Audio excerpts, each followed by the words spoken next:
Good evening, everyone, and welcome to Sports Talk. We have a very special show lined up, some great guests to talk about over the next 60 minutes. So let's get right to our introductions to lead off the program. We're going to be talking about Coaches versus Cancer, a great initiative that's going to be going on in the Lehigh Valley with two very special people here to talk about that. So let's introduce Dennis Sensis, head coach and athletic director at Central Catholic High School, and Dr. Brett Reed, head coach at Lehigh. Gentlemen, thanks for coming in. We appreciate your time. Really happy to be here. Yeah, thanks for having us. And I know you're in here to talk about Coaches versus Cancer. We'll be getting to that in just a few minutes, but there's a couple questions I do have to ask you about your own personal programs too. And Dennis, what a 48 hours you're going to have coming up for Central Catholic fans. Mike Kopp's going for his 1,000th career win. You made it snow on Tuesday, so he's going to do it at Rockne Hall, hopefully on Friday, and then even Saturday. And then you have the Wall of Fame Saturday. You have some big games coming up. So tell us a little bit about what the next 48 hours are going to be for Central Catholic sports fans. Yeah, I'll tell you, Mike Kopp is, he's what high school athletics is all about. He's had such a distinguished career as a coach and an athletic administrator and also a teacher at our school. And, it's great that he's going to be able to, get that landmark at Rockne Hall. It's been a special season for his group. They've continued to improve throughout the year, and I think are playing really good basketball right now. So it should be a fun weekend. Yeah, and could you talk? We haven't seen your team on TV yet, although we added a bunch of Central Catholic games, which is always a good sign because it means you're good and you have some meaningful games coming up. So tell us a little bit about this year's version. Yeah, of the we're led by two really great seniors, Jalen Green and Nick Filchner, who are a coach's dream. They're working really hard and they're leading by example. And those two, coupled with a nice blend of young talent in the program, I think are starting to mesh. And I still don't think we've played our best basketball, but we've continued to show improvement throughout the season, and have been able to string a few wins together. So we're hoping to continue to improve and be playing at our best once we get into late January, early February, and hopefully into the playoffs. And could you talk about your upcoming schedule? I know you're at Pocono Mountain West on Friday, and then you have a bunch of games coming up in a short amount of time. Yeah, it seems like every year, you get a couple weather events, and it really condenses the schedule. And I looked at it today, and really we're at the midway point. We've got 11 games left. We really only have 10 practice dates left. So we've got more games scheduled than we do practices right now. But this weekend we will go up the Pocono Mountain West on Friday night, who traditionally has a very talented group, and this is another really athletic group, and we'll be challenged Friday night up there, and then we come home Saturday with another league opponent, Pleasant Valley. So it'll be a real test this weekend to see where we are, and get back into league play here to start the year. Yeah, and you have a bunch of Steel Division teams coming up after that, which I know you're really looking forward to playing those guys. Yeah, we do. We once we get into next week, then we've got we cross over and we play Deeruff and we play Freedom. We've got Deeruff at home on Tuesday night, and then Freedom on the road. Both teams are playing very well right now. Deeruff had a big win last night in overtime against Northampton, and Freedom just keeps rolling.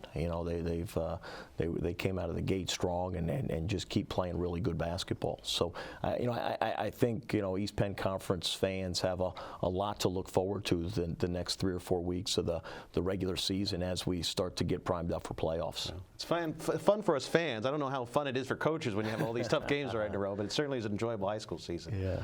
Coach Reed, before we talk about your team, I was saying before we came on the air, every year in the Patriot League, they come out with a preseason schedule and they think, okay, these are going to be the teams to beat. Then you go to non-conference and, okay, let's adjust this. And then the league schedule starts and you can pretty much throw everything out the window because everyone seems like they're very competitive and it's going to be another exciting league schedule. Yeah, it's really challenging to tell from year to year. Each of the programs are really well coached and the talent changes a little bit. Sometimes you get some of those seniors that exit and you wonder what type of new crop of younger players come in. But nonetheless, a lot of the teams in our league are playing challenging schedules. Yeah. Lehigh probably at the top of that by far mathematically this year with a top 25 schedule non-conference in the country. So that strength of schedule is a great challenge, sometimes can blemish the record, but build the preparation. And that's really what you're looking for. But as you look across the league, people make a lot of predictions, a lot of the outside prognostication of like where people are going to be, and then you start playing basketball. And that's what it's all about. Play basketball, see what happens between the lines, and then ultimately it starts to work its way out. And a lot of the teams in our league prepare themselves, they try different things, but those league games are really special because there's such great intensity to them. Do you peek at the preseason standings at all, or use that as bulletin board material if you're not happy with it? Well, I can and I do, but generally I try to keep our guys from thinking about it because it doesn't really matter what other people think. Yeah. It's really what happens within our group, how we build in the preseason, how we prepare, and how we get better every single day. Our program's been very fortunate to be one of the strongest in the Patriot League for at least the last decade or so. And with that comes some high preseason publications, and then expectations to uphold that. And then other times, like this year, people are a little bit unsure, especially as young as we are, where we're going to head up and where we're going to end up, especially with the youth that we're starting. I mean, we're starting 2 freshmen and a sophomore, so we're still learning about ourselves, and we're just a couple of games into league play. I was going to ask you, how do you mix? Because your top 4 scorers, you have a senior, 1 junior, 1 sophomore, 1 freshman, and you have so many younger players. So how tough has that been to kind of meshing everyone together? It's been interesting. It's somewhat tough just because we're getting a little bit of fluctuation of performance from our players. You kind of expect that a little bit from your freshmen because they're going to be up and down. Yeah. You want your seniors to be rock solid. Your juniors who have now gained experience to really kind of be stalwarts from it. And we've gotten a good bit of that, but maybe that consistency is something we're looking for a little bit more. In fact, our very first league game, we were expecting our upperclassmen really to kind of lead the charge. But a lot of times, at least for that game, it was a groundswell of our younger guys who were playing with great energy and great passion that were pushing us forward. And we've seen that at various points throughout the course of our year. Yeah, and you have American coming up. They had a big win. They're kind of, at least the other night, they were a senior-laden team. What are your thoughts heading into the game against American? It's a good team. This is a team that was picked towards the upper echelon of this league in that preseason poll. They have an excellent player in Saeed Nelson, who was, I believe, the preseason player of the year as far as a prediction. This guy scores it. He finds assists. He's a darting, knifing type of athlete that can really finish very well. So we've got our hands. We got our work cut out for us, but the unique thing is we've now played against the Princeton-style offense, which is what American employs, and those experiences, particularly in the non-conference, for giving some of our young guys a chance to now deal with, well, what does a back cut feel like, and what is it if somebody's going to, make a back cut, and then all of a sudden somebody else makes a choice screen, and now we've gotten some reps as far as guarding it. And I think that helps promote our confidence, and that confidence is really important for a young team. Yeah. All right, you guys are here to talk about coaches versus cancer, and I know it started last year. Dennis, we'll start with you. Where was the idea for this? Where did it come from in terms of coming to the Lehigh Valley, and what was it like implementing it last year, now building on it for this year? Well, the Coaches versus Cancer program has been an initiative that's been in existence for many years at the national level. The American Cancer Society and the National Association of Basketball Coaches have made great. It's been a great initiative. It's created great awareness and raised tremendous amount of funds to help crush cancer. And they approached, the American Cancer Society approached our league last year, the Eastern Pennsylvania Conference, and we're looking for our schools to get further involved. And we've had a number of schools over the years do different activities, different fundraisers to support the fight against cancer. But this was a way for us to come together as an athletic community in each of our schools, and really unite and use the strength of our conference to, promote, this initiative. And last year was year 1, and we kicked off with a breakfast last year at our annual coaches meeting, and we actually had Phil Martelli, who is the former coach at St. Joe's University, come in and really kind of rally the troops. And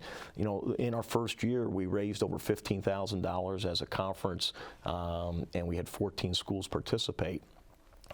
Here we are in year 2, and we were fortunate enough at this year's kickoff breakfast to have Coach Reed come and join us and deliver a great message to the group, and again get people really excited. So this year, at this point, I've heard we've got 14 games scheduled in the suits and sneakers week, so a lot of schools in our conference are doing a lot of good things to help fight the battle against cancer. Yeah. And Coach Reed, I wanted to ask you about your involvement. How important was it for you to get involved and be part of this organization with our local schools? Well, it's a national initiative. Even the National Association of Basketball Coaches has supported this initiative for years. But to have coaches like Coach Census step in and really try to take a charge and a lead to raise awareness, raise funds, get a groundswell of support is fantastic, because not only does it help a cause, which is really important, and we get great leadership from them with their young men in their communities, but it's also a great way as an educator to teach young men about there's more to life than basketball. People have needs, and they have a unique opportunity through the sport to appreciate the health, the wellness that they have, but also kind of promote that and realize that not everybody has smooth sailing. Okay. And that type of initiative, that type of care from coaches like Coach Census and the other coaches in that conference is fantastic. I know at least on the collegiate level, we've been doing that for years. And I think it's been something that's really captured my heart. We've had players, for instance, Karan Ross, his mother had a serious case of breast cancer. And, when you see it really hit very, very close to home, I mean, it just makes such a big difference, because those stories, that care, that love for the people that, have cancer, and I don't care who you are, somebody that it has touched. And, I mean, it's an awful disease, but you got a lot of people that really care about trying to find a cure. And when you can take a position such as a coach and serve as a leader and as an educator, and in his case, Dennis, even uniting people, I mean, that's just a terrific thing. Yeah. We have some information we're going to post up on your screen for the Coaches versus Cancer event. People can write down the website. We'll try to bring it up again later this segment so you can write it down and look up more information. I asked this to some other coaches too, and I want to get your take on this. I don't know if it's because social media or everyone has a YouTube channel, or nowadays it seems like kids seem to care more. I don't know if that's true. I don't know if we're just hearing about it more, or great organizations and great people like yourself getting the word out about this. But it seems like kids are really buying into more with causes, with benefits. In the fall, we had someone in Easton that had a medical issue, and the students were going out of their way to try to raise money and raise awareness. We have stories of young people reading to young kids nowadays. When I was a kid, I never heard about stories like that. Very rarely did you hear. Do you think kids are more involved? We're just hearing about it more today? Or how special is it when kids come out and they'll come to you and say, we want to be part of this organization, and we want to be part of this event, we want to try to raise awareness, and maybe even think of ways to promote it that you didn't even know in the first place? Yeah, and that's a great point, because I think in today's day and age, service is such a big part of our education, and I know, down at 4th and Chew, the family environment that we promote at Allentown Central Catholic, not only athletically, but just throughout our whole school, has a big service component to it, and I think, we're doing a better job as educators, as schools, as school districts, educating kids on the importance of giving back, and Coach Reed touched on it earlier, like those life lessons, that you take from, your athletic involvement, I think are just truly invaluable, and we can't lose sight of that. That's really the fundamental reason why we have high school athletics, is to impart these life lessons on young men and women. Yeah. What's it like, because I know we have such wonderful coaches in the Lehigh Valley, and you're very competitive during the game, but anytime there's a charity event or a great cause, you all seem to come together. Was it easy to kind of get everyone to buy into this and get everyone on board? You know what, it really has been. There have been, just so many people that have gone above and beyond to make this initiative a success, and so many schools that have been involved. Our leader last year, was the Pocono Mountain School District. Pocono Mountain West and Pocono Mountain East High School came together, and there's a special T-shirt that came out last year. It was kind of a teal color, and now this year it's a purple one. But between those two schools last year, they sold over 500 T-shirts, with all the proceeds from the selling of those shirts going to the American Cancer Society. And then we had some schools like Northampton. They made their own shirt, and promoted it within. Our Central Catholic opponent last year and again this year for the Suits and Sneakers Week will be Parkland High School. We're going to have a boys and girls doubleheader, which is something that we don't often do. But we'll have the varsity boys and varsity girls play on the same night at the same location at Rockney Hall. See. I missed those. A lot of schools used to do them, but we don't see that very often. Yeah, it's great for our community, and it's great for an event like this. So but to answer your question, I mean, so many people have come up with unique ideas and helped us, create an awareness and help us raise funds to promote this initiative. There's a lot of fierce competitors in the sport of basketball. Coaches who want to compete, they want their teams to, at the end of the night, when the clock hits 0, to make sure that they come up on the high end of the leaderboard. But nonetheless, when you have a cause like this, that is important as this, everything from a competitive environment breaks down, because honestly, the people who are coaches are invested in the lives of other people, and although they do have that competitive vein, there is something that unites and bonds people of high character that really want to try to help a cause. And it's really refreshing too, because relationally, as much as people can compete against each other, to have that commonality and an opponent that's separate than each other, now it becomes really easy to rally and pull together. Yeah. And it's funny because I grew up in this industry. I grew up in Philadelphia to start, and of course, the first games I was doing was Big Five. And there's no one more competitive than John Chaney. I mean, we don't have to go there with some of the things that happened while I was there. But it was amazing to see these fierce coaches, fierce competitors. As soon as you'd say, okay, there's an event, there's a charity, when they had their banquets, they would all come together, and it's all, okay, we're united for this great cause. And it's very special to see that come together, regardless, first of all, what the cause is, but then when you add in that it's for the American Cancer Society, it really makes it special. We'll take it to another level. Imagine the student athletes, and you're talking about sportsmanship. And yeah, they're competing and they're giving everything that they can out there on the court. But then they have a chance to come together on a common cause. Yeah. Especially through what you mentioned, the social media and the connectedness that you have across communities, and then have a rallying cry. I mean, that's just fantastic. Yeah. What's it like to work with the high schools for this? I mean, you're looking to recruit. You're in talking to kids all the time. You're familiar with high school games and so forth, and your staff. But what's it like to have this interaction for this cause with the high school? I think it's important to make sure that there is a little separation. I'm going to work with the coaches and their aspects to separate out from the student athletes, but try to motivate and build towards the American Cancer Society and their goals. Separately with us, we work with athletes on the collegiate level.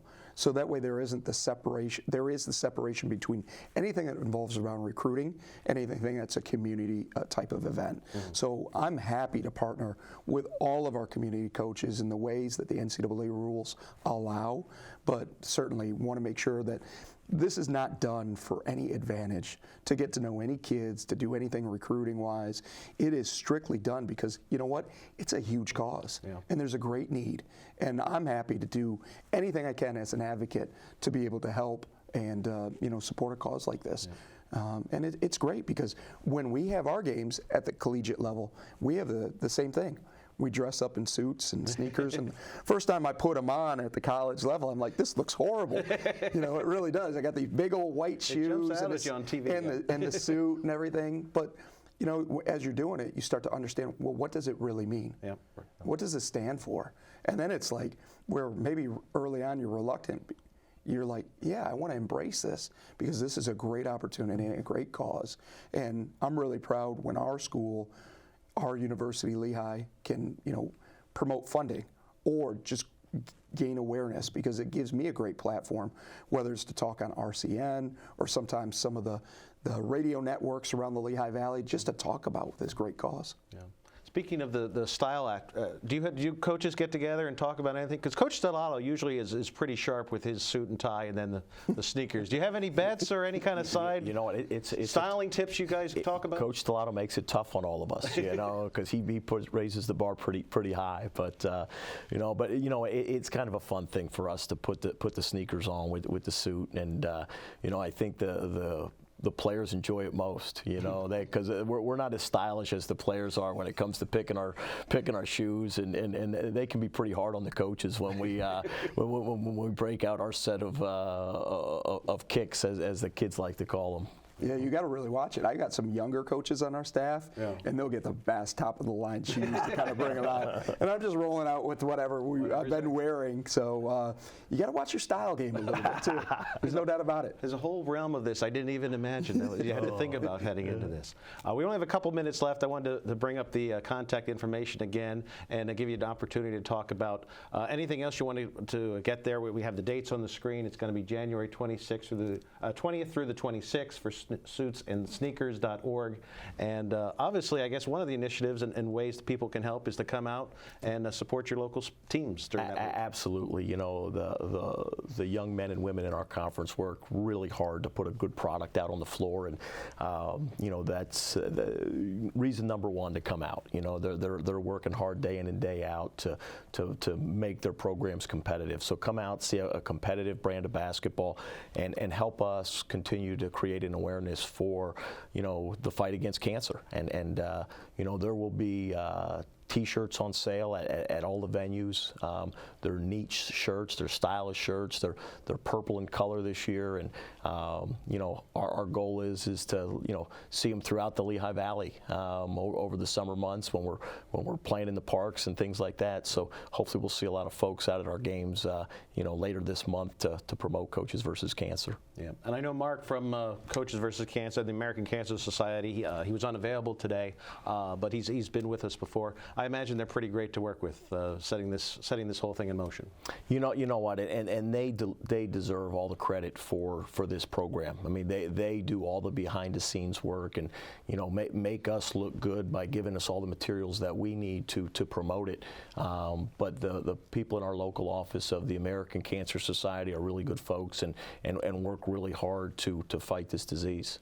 I would add to that, if there's time, the money that is generated and raised, everyone thinks that, well, it just goes to research, and it seems somewhat ambiguous, but a lot of the money raised is to give rides so people can go get treatment or support families. I mean, these are tangible dollars that go right back into the community and the needs of the community, and I think that's really special as well. Yeah. Well, thank you so much for doing this. Thank you for your time and coming in, and best of luck with all of your events coming up. Thank you. Great, thank you. All right, we're going to take